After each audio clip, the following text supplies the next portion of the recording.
திராவிட அரசு மதுரையில் டங்ஸ்டன் கனிமம் இருக்கிறது, எடுத்துக்கொள்ளலாம் என்று கூற, ஆரிய அரசு டங்ஸ்டன் கனிமத்தை எடுக்க அனுமதிக்க, ஆரியம் திராவிடம் இரண்டும் இணைந்து மதுரை மண்ணை தூத்துக்குடியை போன்று நாசம் பண்ண வேதாந்தா நிறுவனம் உள்ளே வருகிறது. தமிழ் தேசியத்தால் இதற்கு எதிர்குரல் கொடுக்கப்படுகிறது. மதுரை மக்கள் போராட்டம்.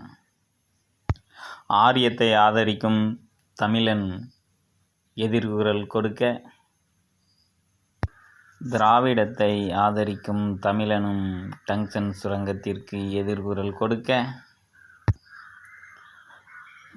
தமிழ் தேசியத்தால் ஆரியத்தை ஆதரித்த தமிழனும் டங்ஸ்டன் சுரங்கத்திற்கு எதிராக வந்து நிற்க, திராவிட தமிழனும் ஒன்று இணைய டங்ஸ்டன் சுரங்கம் கைவிடப்படுகிறது. இது தமிழ் தேசியத்துக்கு கிடைத்த வெற்றி.